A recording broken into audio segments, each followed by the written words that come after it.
ओंकार को चंदन से लिख करके यंत्र में और शिव जी का पूजन किया जा सकता है। बहुत ध्यान से सुने, बड़ी महत्वपूर्ण बातें। केवल चंदन से पंचाक्षर मंत्र को लिख करके भी शिवलिंग के रूप में पूजन किया जा सकता है। और फिर अग्नि में, सूर्य में, चंद्र में, पृथ्वी में, जल में, आकाश में, सर्वत्र शिव का स्मरण करके कहीं भी शिव जी का ध्यान, पूजन, स्मरण, वंदन किया जा सकता है। देवताओं ने, ऋषियों ने आत्मसिद्धि के लिए जो कठोर तपस्या करके शिवलिंग प्रतिष्ठित किए हैं, उन्हें पौरुष लिंग कहा गया। उसकी भी बहुत बड़ी महिमा है। और राजाओं ने अथवा जो सामर्थ्यवान लोग हैं, शिल्पियों को बुला करके शिवलिंग की स्थापना की है। वे प्राकृत लिंग कहे जाते हैं। वह प्राकृत लिंग भी भोग ऐश्वर्य दोनों को देने वाले हैं।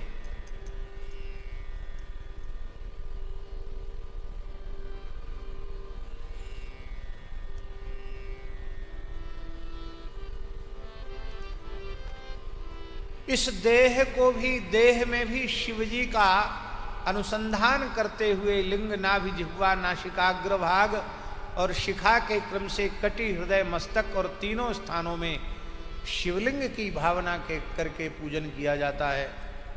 उसको भी ये कहते हैं, उसे आध्यात्मिक लिंग कहा जाता है। चरलिंग जो हैं, उनमें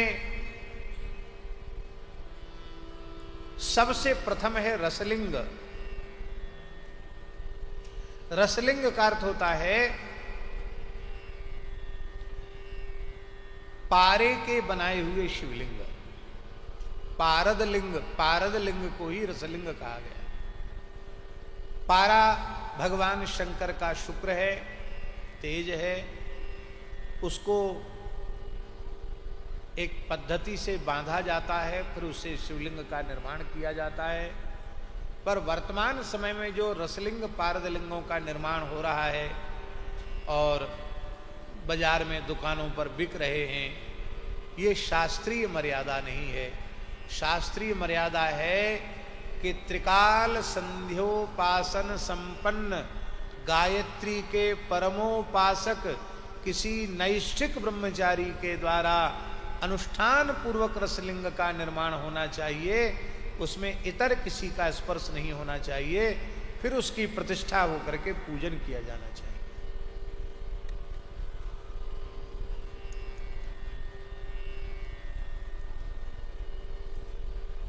रसलिंगम ब्राह्मणानाम सर्वाभीष्ट प्रदम भवेत, बाणलिंगम क्षत्रियाणाम महाराज्य प्रदम शुभम, स्वर्णलिंगम तु वैश्यानाम महाधनपतित्वदम, लिंगालिंगम तु शूद्राणाम महाशुद्धिकरम शुभम, स्फाटिकम बाणलिंगं च सर्वेषां सर्वकामदम, स्वीया भावे न्यदीयन्तु पूजायान न निषिध्यते। इस प्रकार से अलग अलग लोगों की पात्रता के अनुसार अलग अलग शिवलिंगों के पूजन का विधान किया गया। भस्म की विशेष महिमा का वर्णन किया गया। दिवावा यदिवा रात्रौ नारी वाथ नरोपि वा, पूजार्थम सललम भस्म त्रिपुंडे नैव धारेत। सजल भस्म सहित ही त्रिपुंड धारण करने का विधान है।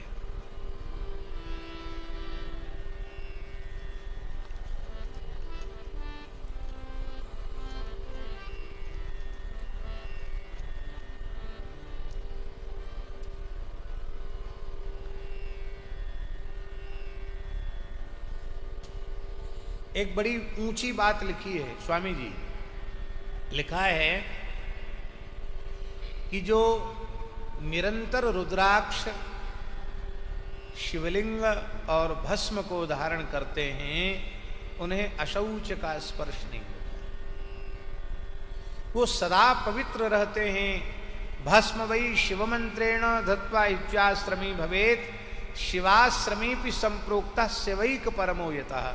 शिव ही जिनके परम आराध्य उपास्य देवता हैं, जो ऐसे शिवव्रती हैं, शिवव्रतैक निष्ठ हैं, उन्हें न अशौच है न उन्हें सूतक है, जिनके ललाट में मिट्टी से अथवा भस्म से त्रिपुंड विराजमान हैं। स्वहस्ताद गुरुहस्ताद वा, अपने हाथ से त्रिपुंड धारण हो या गुरु जी के हाथ से त्रिपुंड धारण कराया जाए, वह शिव भक्त का लक्षण है। कहते हैं ऐसे शिव भक्त की बड़ी महिमा है। गुरु शब्द का अर्थ क्या है? गुरु गुणान रुंध इति प्रोक्तो गुरु शब्द से विग्रह। जो गुणों का रोध कर दे उसको गुरु कहते हैं। शिव पुराण के अनुसार जो गुणों का रोध कर दे उसको गुरु कहते हैं। गुण क्या है? सत्व रज तम, ये 3 गुण है। और ये संपूर्ण ब्रह्मांड त्रिगुणात्मक है। ये सृष्टि ही त्रिगुणात्मिका है। कुछ सतोगुण प्रधान, कुछ रजोगुण प्रधान, कुछ तमोगुण प्रधान। केवल सत्व से भी सृष्टि संभव नहीं है। निर्माण के लिए रजोगुण की आवश्यकता है। और रजोगुण और तमोगुण का ऐसा संबंध है कि जहां रजोगुण रहेगा वहां किसी न किसी रूप में, किसी न किसी अंश में तमोगुण अवश्य रहेगा। और वेद भी त्रिगुण का ही प्रतिपादन करते हैं। इसलिए श्रीमद् भगवद गीता में कहा, त्रैगुण्य विषया वेदा निस्त्रैगुण्यो भवार्जुनो। हे अर्जुन, वेद त्रिगुण का निरूपण करते हैं, पर तू गुणातीत अवस्था को प्राप्त करे। इसका अर्थ है जो शिष्य को गुणातीत अवस्था में प्रतिष्ठित कर दे, गुणातीत बना दे, उसी को गुरु कहते हैं। त्रिगुण से ऊपर उठा दे। मरने के बाद मुक्ति नहीं, जो जीते जी मुक्ति का अनुभव करा दे उसे गुरु कहते हैं। जब तक त्रिगुण का लेश है, त्रिगुण के संस्कार हैं, तब तक बंधन है। और गुण प्रतिष्ठित होते हुए वह जीवन मुक्तावस्था को प्राप्त करता है। हमारे यहाँ शास्त्रों में लिखा है, अब मरने के बाद भले ही हम लोग कह दें स्वर्गवासी नरकवासी, तो किसी को कहा नहीं जाता। कहा जाता है क्या? चाहे पापी आदमी भी मर जाए तो ये नहीं कहते हैं कि नरकवासी अमुक, ऐसा बोलते हैं क्या? यही बोला जाता स्वर्गवासी, भले ही वो घोर नरक में गया हो। कहते यही है स्वर्गवासी। सभ्यता यही है। अच्छी बात बोलनी चाहिए, बुरी बात नहीं बोलनी चाहिए। अपनी अपनी भावना के अनुसार हम लोग कहते हैं वैकुंठवासी, गोलोकवासी, साकेतवासी, सचखंडवासी, अमरलोकवासी। संतों ने बात सब एक ही है, भगवान का नित्य धाम, जिसके संबंध में गीता जी में कहा, न तद्भासयते सूर्यो न शशांको न पावकः यद गत्वा न निवर्तन्ते तद्धाम परमं मम।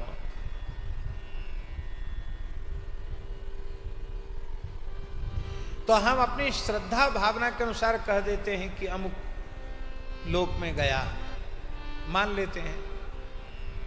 लेकिन सच्ची बात यह है कि मरने वाला कहाँ गया, इसको परमात्मा के अलावा कोई नहीं जानता है कोई। इसलिए महाराज जी, मुक्ति का जो निर्णय है उसमें शास्त्रों में लिखा है, विमुक्तश्च विमुच्यते, विमुक्तश्च विमुच्यते। जिसने वर्तमान जीवन में मुक्ति का अनुभव कर लिया है वही मरने के बाद भी मुक्त होगा। जिसने जीवन मुक्ति का अनुभव नहीं किया वो मरने के बाद भी मुक्त नहीं होगा, बंधन में रहेगा। जीते जी अनुभव होना चाहिए। इसलिए गोस्वामी तुलसीदास जी का ये वचन हमें बहुत प्रिय लगता है। विनय पत्रिका में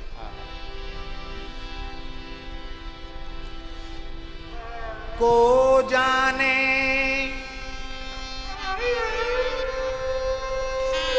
को जाने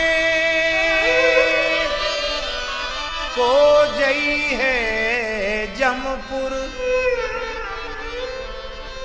जाने को जई है जमपुर, को सुरपुर पर धाम को, तुलसी मोहि भलो लागत, जग जीवन राम गुलाम को। मरने के बाद किसको पता है कि कौन यमलोक जाएगा? को जाने को जई है जमपुर, को सुरपुर, कौन स्वर्ग जाएगा और कौन परधाम को जाएगा। नित्य साकेत वैकुंठ कैलाश में कौन जाएगा, किसी को पता नहीं। इसलिए तुलसीदास जी कहते, हमको तो यही अच्छा लगता है कि मरने के बाद कहां जाएंगे सब राम जी पर छोड़ दो। जब तक जियो राम जी के गुलाम बन करके जियो, राम जी के सेवक बन करके जियो, भगवान के शरणागत होकर के जियो। बोले शरणागत होने से क्या फायदा है भाई, क्या लाभ है? हम राम जी के गुलाम होकर, सेवक होकर, भक्त होकर, शरणागत होकर जिए, इसका लाभ क्या है? इस बात को भी विनय पत्रिका में गोस्वामी जी कह रहे हैं। रोटी लूगा नीके राखे, आगे हूँ की वेद भाखे। आप प्रभु के चरणों में निवेदित हो जाओ, शरणागत हो जाओ, तो रोटी और लूगा माने कपड़ा, इसका अभाव नहीं होगा।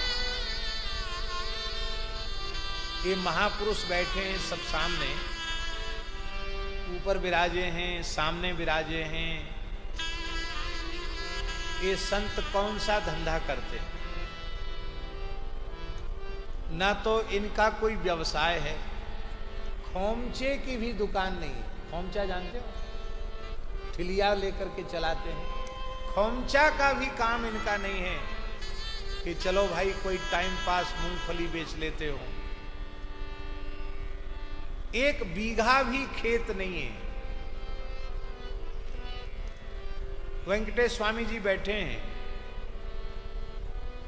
कितनी खेती है मठ की?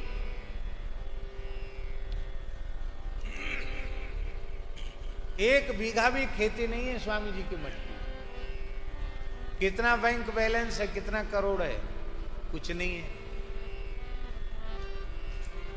आज 60 से 70 हजार संगत रोज लंगर छक रही है, जीम रही है, सबको भोजन की व्यवस्था है। बड़े से बड़ा करोड़पति भी ये व्यवस्था नहीं कर सकता, सब हाथ खड़े कर देंगे। इंडस्ट्री वाले, बड़े बड़े अधिकारी, ऑफिसर हाथ खड़े कर देंगे। पर ये कैसे हो रहा है? ये है शरणागति की महिमा।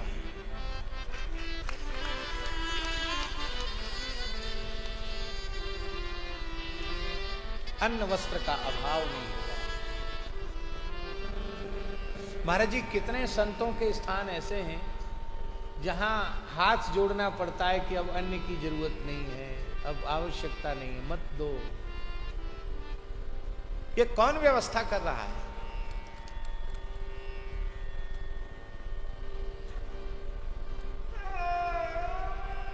संत दादू दयाल जी का एक वाक्य है। संत दादू जी राजस्थान की धरती के महान संत नारायण। हमारे रेवासा धाम में दादू दयाल जी भी पधारे, 2 बार आए दादू दयाल। संत दादू दयाल जी कह रहे हैं,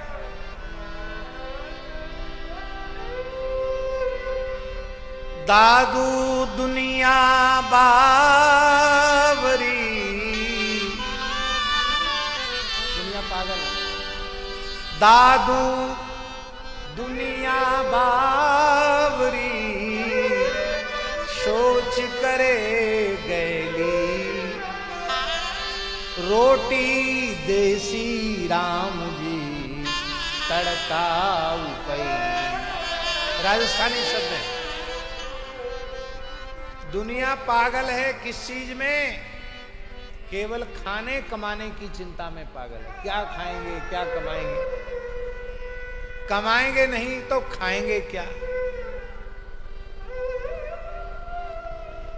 और केवल खाएंगे खाएंगे तो कमाएंगे कैसे? कमाना खाना इसी चक्कर में दुनिया परेशान है। और कई बार तो स्वामी जी बड़ी विचित्र स्थिति होती है। हमारे परम पूज्य श्री गो ऋषि पथमेड़ा महाराज बंबई में एक बहुत बड़े आदमी के फार्म हाउस में गए। उन्होंने बुलाया, महाराज सोचते थे कुछ गौ सेवा हो जाएगी, लेकिन वो तो राम जी की इच्छा से ऐसे ही निकले। उसने बोला, महाराज बहुत बड़ा आदमी था, कई हजार करोड़ का आदमी था। वो बोला, बाबा जी सेवा तो हम करेंगे, गौ सेवा, पर आप हमें ठीक कर दो। तो महाराज ने पूछा, तुम्हें क्या तकलीफ है? बोले, डॉक्टर कहता है जिस दिन खा लोगे उसी दिन मर जाओगे। अरे तो तुम बिना खाए हो क्या? बोले नहीं, नमक नहीं खा सकते, मीठा नहीं खा सकते, मिर्च नहीं खा सकते, घी नहीं खा सकते, तेल नहीं खा सकते, फल नहीं खा सकते, दूध नहीं पी सकते, दही नहीं खा सकते। अरे महाराज बोले, फिर खाते क्या हो? बोले, जौ का दलिया पानी में उबाल के खाते हैं, इसके अलावा कुछ भी खा लेंगे तो हमें ऐसी बीमारी है आंत में, हम मर जाएंगे, हमको ठीक कर दो।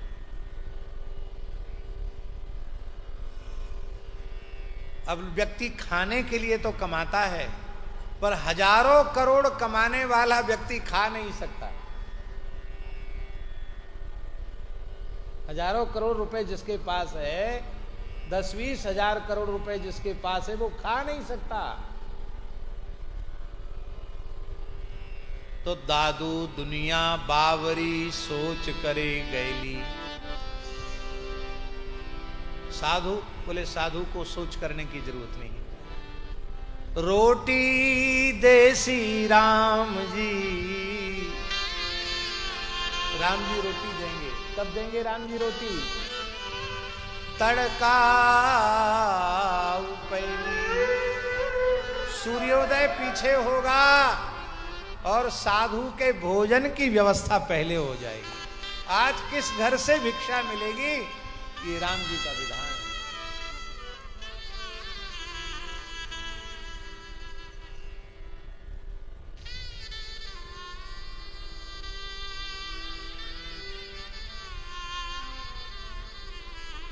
इस प्रकार से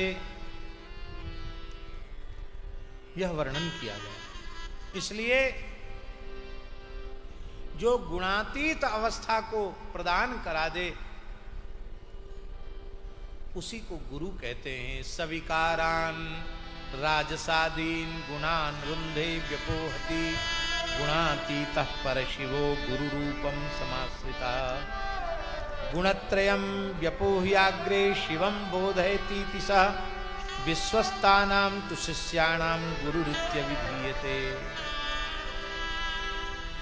जो रजोगुण तमोगुण विकारों को पैदा करने वाले हैं, उन रजोगुण तमोगुण को भी मिटा दे, और जो माया की परिधि वाला सत्व गुण है उसको भी छोड़ दे।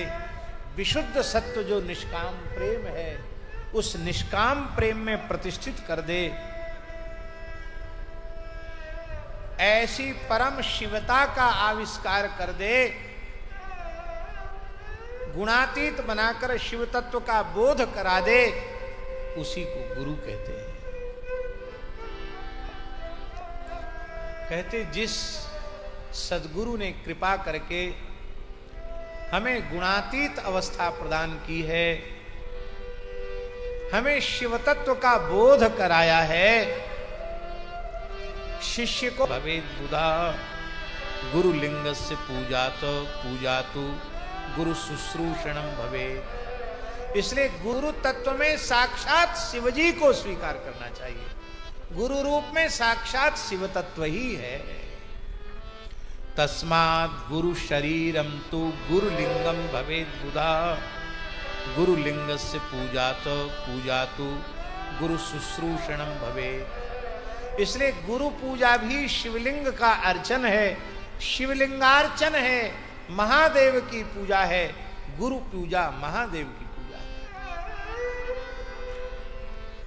अब गुरु पूजा क्या है? स्वामी जी विवेक रखना पड़ेगा। अब गुरु जी हैं बेचारे बड़े बूढ़े, मान लो 100 वर्ष के हो गए हैं, और गुरु जी को उत्तराखंड में ले जाए शिष्य और बोले जैसे केदारनाथ जी पर जल चढ़ाते हैं, ऐसी गुरु जी का ब्राह्मणों को बुलाकर नमक चमक से अभिषेक कराएंगे, तो गुरु जी जल्दी शिवलोक चले जाएंगे।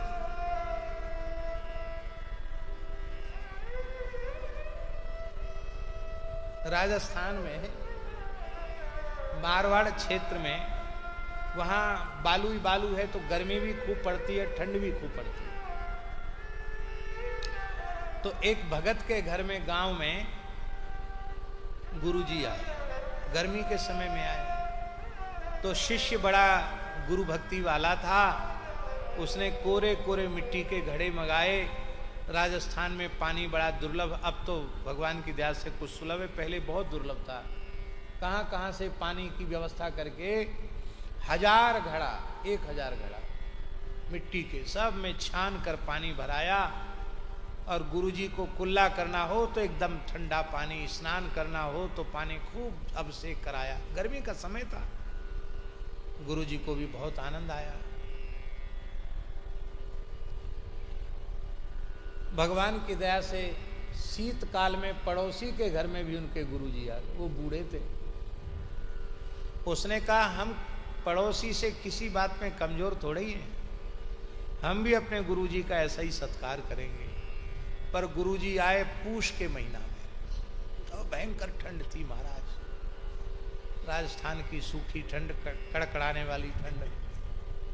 कोरे कोरे घड़ा मंगाए, पानी छान करके भरा और बोले गुरुजी पंडितों को बुला के आज ही आपका अभिषेक करेंगे। आज शिवरात्रि है, रात्रि के समय गुरुजी मना करते रहे, जबरदस्ती अभिषेक शुरू किया। गुरुजी पर जल ठंडा ठंडा पड़ते गुरुजी पधार गए। इसलिए शिवजी का जैसा पूजन होगा, शिवजी वो तो हिमखंड के निवासी हैं, उनको तो सब कुछ स्वीकार हो जाएगा। पर देह रूप में जो गुरु है, उनके देह का विचार करके, उनकी अवस्था का विचार करके उनकी सेवा क्या है, तो महाराज जी लिखा है गुरु शुश्रूषणम भवेत्। गुरुदेव की श्री अंग की सेवा ही शिव पूजा है। उनके शरीर को जिस किसी भी प्रकार की सेवा की आवश्यकता है, उस प्रकार की सेवा शिष्य अत्यंत श्रद्धा पूर्वक करे। इसको कहते हैं गुरुलिंगस्य पूजा तो गुरु शुश्रूषणम भवेत्। अब गुरु सेवा क्या है, बहुत ध्यान से सुने। सेवा का अर्थ भी, सेवा आज्ञा समन सुसाहिब सेवा, आज्ञा पालन से बड़ी कोई सेवा नहीं है। पीछे पड़ के गुरुजी के हाथ पांव दबावे और गुरुजी जो कहें उसको बिल्कुल न सुने, वो कहें बेटा पूरब जाओ, बोले हम तो पश्चिम जाएंगे, तो वो सेवा नहीं है। ऐसे जो आज्ञा का उल्लंघन करने वाले शिष्य होते हैं, वो कई बार हाथ पैर दबाते दबाते गला भी दबा देते हैं। पधारो गुरुजी जल्दी, गद्दी खाली करो हमारे लिए। बुरा नहीं मानना, साधु सा ही बात है।